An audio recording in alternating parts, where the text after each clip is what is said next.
तो बहुत स्वागत है आप सभी का एक बार फिर से खंडवा डिफेंस फैक्ट पर। आज की इस वीडियो में हम लोग उस खबर को लेकर डिस्कस करेंगे जिस खबर को मैंने अपने पूरे YouTube करियर में कवर करने के लिए एक ड्रीम देखा था। कई बार कवर तो किया लेकिन इस बात की कभी पुष्टि करने का कोई मौका नहीं मिला, लेकिन आज मैं फाइनली ये कह सकता हूँ कि इस खबर की पुष्टि की जा सकती है। आपने थंबनेल पर पढ़ ही लिया होगा। आज की इस वीडियो में हम लोग बात करने जा रहे हैं अग्नि 6 को लेकर। जी हाँ, अग्नि 6 जो कि भारत की आवश्यकताओं को फुलफिल करने के लिए, या यूँ कहें कि भारत को एक क्षेत्रीय पावर से ग्लोबल पावर में बदलने के लिए सबसे ज्यादा अनिवार्य वेपन है। तो चलिए इसको लेकर डिस्कस करते हैं, क्योंकि इस बार पुष्टि स्वयं राजनाथ सिंह जी ने की है, जो कि भारत के डिफेंस मिनिस्टर हैं। इसके अलावा हम लोग एक और खबर को लेकर डिस्कस करेंगे जो कि होगा जेट इंजन को लेकर। तो आप बस इसी तरह की वीडियोस के लिए चैनल को सब्सक्राइब जरूर कर दीजिएगा। तो देखिए, हम सभी जानते हैं कि अग्नि 5 से पहले ही जितनी मिसाइलें हमारे पास हैं वो ऑलमोस्ट पाकिस्तान के इंच को कवर करती हैं। इवन हम लोगों ने ऑपरेशन सिंदूर में देखा कि 500 किलोमीटर रेंज वाली लगभग ब्रह्मोस मिसाइल ने ही पाकिस्तान के इंच को कवर कर लिया। चलिए ठीक है, अगर हम लोग सरफेस लॉन्च किसी बैलिस्टिक मिसाइल की बात करें तो मैक्सिमम आपको 200 किलोमीटर की रेंज चाहिए।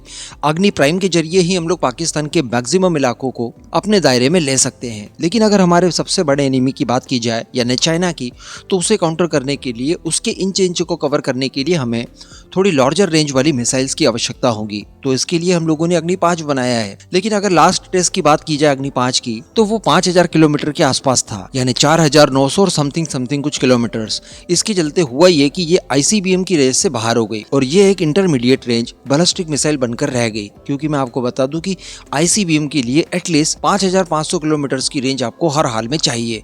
हालांकि इसके दूसरे वेरिएंट की बात की जाए अग्नि 5 मार्क 2 की, तो हम सभी जानते हैं कि इसको 20% लाइटर करके इसकी रेंज लगभग 7500 किलोमीटर से 8000 किलोमीटर के आसपास कर दी गई है। लेकिन अगर बात की जाए अग्नि 6 को लेकर, तो हम सभी जानते हैं कि कितना कंफ्यूजन रहा। कई सारे DRDO के पूर्व अधिकारियों द्वारा इसकी पुष्टि की गई, कभी इसको लेकर डिनाई किया गया। लेकिन रिसेंटली एक इंटरव्यू के दौरान हमारे डिफेंस मिनिस्टर राजनाथ सिंह जी ने इस मिसाइल के डेवलपमेंट को लेकर पुष्टि कर दी है। जी हाँ, उन्होंने अग्नि 6 के ऊपर काम चल रहा है इस बात को फाइनली स्वीकार लिया है। अब बस ऐसा कहने की देर थी कि एक्सपर्ट्स द्वारा अलग अलग अनुमान इसको लेकर लगाए जाने लगे।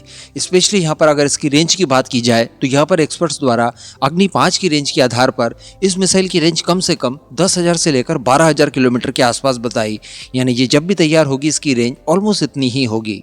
अगर इतनी रेंज भारत के पास होती है तो हम लोग भारत के किसी भी हिस्से से इसे लॉन्च करके चाइना के इंच को इसके कवर कर सकते हैं। और न केवल चाइना बल्कि इसके अलावा जो हमारा तीसरा बड़ा एनिमी है यानी टर्की, उसे भी हम लोग आसानी से काउंटर कर सकते हैं और वहां तक की रेंज भी ये हमें प्रोवाइड कराएगी। तो इसे बिल्कुल आप भारत की मिनटमैन 3 कह सकते हैं। रिसेंटली मैंने आपको बताया था कि अमेरिका ने अपनी मिनटमैन 3 मिसाइल का परीक्षण किया है जिसकी रेंज 13,000 किलोमीटर बताई जाती है। तो अगर 12,000 किलोमीटर से इसकी रेंज हुई तो ये ऑलमोस्ट भारत के लिए बिल्कुल वैसा ही काम करेगी। मैं आपको बता दूं कि अग्नि 6 को लेकर सबसे पहले DRDO के जो पूर्व प्रमुख थे VK सारस्वत सर, उन्होंने बात कही थी। उसके बाद से लेकर अभी तक किसी तरह का कोई कंफर्मेशन नहीं आया था। ये पहला मौका है और मौका भी देखिए कि डायरेक्ट डिफेंस मिनिस्टर के जरिए इस बात की पुष्टि हुई है। अब अगर अगली खबर की बात की जाए तो जेट इंजन को लेकर बताया जा रहा है। देखिए, हम सभी जानते हैं कि एमका के लिए 120 किलोन्यूटन थ्रस्ट वाला एक नेक्स्ट जनरेशन का इंजन तैयार करना हमारे लिए आवश्यक है। इसके लिए हम सभी जानते हैं पास्ट में जिस तरह की खबरें निकल कर आई है, भारत और फ्रांस के बीच में ऑलमोस्ट इसको लेकर बात हो गई है। फ्रांस की साफरान भारत के DRDO के साथ मिलकर इसे तैयार करेगी। भारत के अंदर ज्वाइंटली इसकी रिसर्च एंड डेवलपमेंट की जाएगी, ज्वाइंटली इसका प्रोटोटाइप वगैरह तैयार किया जाएगा, जिसके लिए भारत के द्वारा $7 बिलियन का इन्वेस्टमेंट भी किया जाएगा। इसमें हमें संपूर्ण टेक्नोलॉजी ट्रांसफर और IPR वगैरह भी मिलेगा। लेकिन समस्या यहाँ पर यही आ जाती है कि भला कब, वो दिन कब आएगा जब हम लोग इसके ऊपर एक्चुअली काम करना शुरू करेंगे।